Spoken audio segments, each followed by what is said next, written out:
بھٹو آیا, بھٹو کے بعد جنرل ضیاء الحق نے, جنرل مشرف نے, نواز شریف نے, سب نے اس سے بڑا اہم کردار ادا کیا, اور خاص طور پر جو بے نظیر بھٹو کی حکومت تھی انہوں نے بھی بڑا اچھا رول پلے کیا.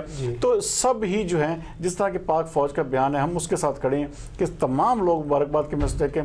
شیخ رشید صاحب بے پرکی اڑاتے رہتے ہیں, تو ان کا کام ہے یہ. صحیح.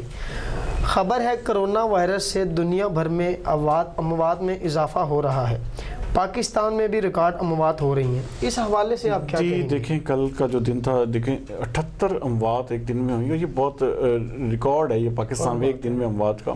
میں سمجھتا ہوں کہ یہ دیکھیں لمحہ فکری ہے. جی اب جو سوشل میڈیا پہ ہم چیزیں دیکھ رہے ہیں ابراز صاحب, یہاں پہ سب سے بڑی پرابلم یہ ہے کہ لوگ اس چیز کو ابھی بھی سمجھ رہے ہیں کہ یہ سب سیریس نہیں لے رہے ہیں, اس کو ڈرامہ سمجھ رہے ہیں. لیکن جن کے پیارے بچڑ رہے ہیں ان سے پوچھیں کہ ان پہ کیا بیت رہی ہے. یہ دیکھیں نا, یہ 6 سے 8 گھنٹے یہ جو وائرس ہے, یہ ایسا بھیانک وائرس ہے کہ 8 گھنٹے بعد بندے کی موت واقع ہو جاتی ہے, اور لوگ اسی لیے سمجھتے ہیں کہ یہ بندہ جو ہے یہ جھوٹ تھا, یہ جان بوجھ کے بندے کو مارا گیا. تو ہمیں اس سے دعا کرنی چاہیے کہ اللہ تعالیٰ ہمیں اس وائرس سے محفوظ رکھے, اور خاص طور پہ جو سوشل ڈسٹینسنگ, اور یہ دیکھیں یہ واحد چیز ہے جو آپ کے احتیاط سے بچ سکیں گے.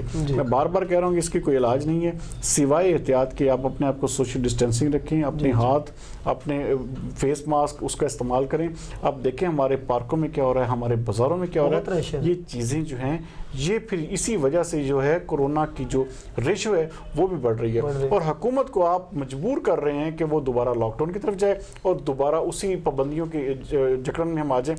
تو اس سے عوام کو جو ہے اب تو کم از کم ہوش کے نخل لینے چاہیے, اور یہ ایک سیریس مسئلہ ہے. جی بالکل, کورونا کو کسی بھی صورت میں رول آؤٹ نہیں کیا جا سکتا.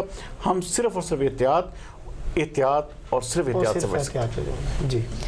خبر ہے چند روز پہلے بھارت اور انگلینڈ کے خلاف پیشن گوئی کرنے والے کھلاڑی بین سٹوکس نے اپنے بیان سے مکر گئے ہیں, اس حوالے سے آپ کا کیا کہنا ہے؟ دیکھیں جی, بین سٹوکس کو میں کہتا ہوں کہ اس کو تو الٹا لٹکا دینا چاہیے. اس بندے دیکھیں اب جی میرا بیان توڑ مروڑ کے پیش کیا جا رہا ہے. تو توڑ مروڑ کے کیسے پیش کیا جا رہا ہے؟ آپ نے خود لکھا ہے کہ انڈیا جان بوجھ کے آ رہا, اور اب آپ اس بات سے پھر کیسے پھر آپ نے اپنی کتاب میں لکھا ہے. جی بین سٹوکس آن فائر اگر کسی نے پڑھی ہے تو اس پہ واضح طور پہ لکھا ہے کہ انڈیا جان بوجھ کے میچ آ رہا. یا تو پہلے تحریر نہ کرتے. اب اگر میرا بیان جو توڑ مروڑ, او بھائی توڑ مروڑ کے کس لیے؟ ہمیں تو پتہ ہے, ہم تو پہلے دن سے جانتے ہیں کہ پاکستان کو سیمی فائنل سے روکنے کے لیے یہ سارا ایک ڈرامہ رچایا گیا, اور پاکستان کو صرف اور صرف ورلڈ کپ سے باہر رکھنا تھا, اس لیے انڈیا وہ میچ ہارا.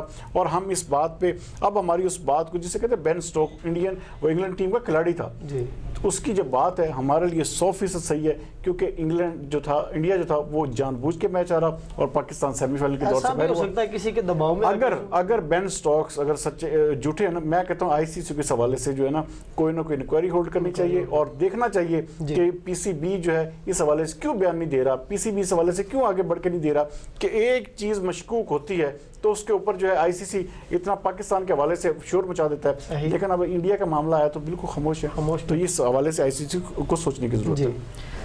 خبر ہے عظمیٰ خان کیس کے حوالے سے تازہ ترین اپڈیٹس کیا ہے آپ؟ میں نے کل آپ کو بتایا تھا کہ جی عظمیٰ خان صاحبہ, اس کی بہن اور اس کے جو عزیز و اقارب ماشاءاللہ سے وہ دبئی پہنچ چکے. ہاں جی, اور دیکھیں کہ اب تو باقاعدہ حسام خان جو ایک ایڈوکیٹ ہیں ان کی ویڈیو ایک وائرل ہو رہی ہے کہ جس میں وہ بتا رہے ہیں کہ ہم دبئی میں اس وقت ہیں, ہم ایک جیٹ جہاز کے ذریعے دبئی پہنچ چکے ہیں. سب کچھ طے ہو چکا ہے. آج دیکھیں, آج پورا دن آپ نے دیکھا سوشل میڈیا پلاننگ کے مطابق کھنگال کے دیکھا آپ نے, کوئی اس حوالے سے نہیں. آج صرف ایک خبر آئی ہے کہ جی انہوں نے جی اپنا پولیس نے جو ہے نا جی ان کے وہ رپوش ہو چکی ہیں, ملک ریاض کی جو بیٹیاں ہیں وہ مل نہیں رہی, تو انہوں نے جناب علی نکالا کہ جی ان کو جو ہے نا گرفتار کیا جائے. یہ سب ایک 2 دن 4 دن ڈرامے رہیں گے, اس کے بعد ٹوٹل ختم ہو جائے گی. ان کی صلح ہو چکی ہے, ان کا معاملہ سیٹل ہو چکے ہیں, ان کے جو کروڑوں روپیہ لینا تھا عظمیٰ خان صاحبہ نے وہ لے چکی ہیں. جو ایک نئے سے نئے جو ہمارے میڈیا پہ تنقید کرنے والے یا جو سوشل میڈیا پہ بیٹھ کے اپنے آپ کو کہنے والے تھے نا, وہ میرے خیال میں اب ان کو بھی عقل آ جانی چاہیے. ہاں جی, ان کو عقل آ جانی چاہیے کہ یہ اداکارائیں یا اس طرح کا جو شعبہ ہوتا ہے ان پہ آپ کبھی بھی اپنے آپ کو نہ کریں کہ کم از کم اس حد تک چلے جائیں کہ آپ دوسرے بندوں کو گالیاں نکالنا شروع کر دیں. تو ان چیزوں سے بچتے ہوئے یہ دیکھا کریں کہ اس کا اینڈ کیا ہونا ہے. جو ہم نے کہا تھا کہ اس کیس کی صلح ہو چکی ہے یا ہونی ہے تو وہی ہوا, ایز اٹ از اسی طرف جا رہا ہے کیس. جی بہت شکریہ سردار صاحب, آپ ہمارے پروگرام میں. ناظرین, یہ تھی ہمارے دن بھر کی اہم خبروں پر ڈسکشن. کل تک کے لیے مجھے دیجیے اجازت. پاکستان زندہ باد. اللہ.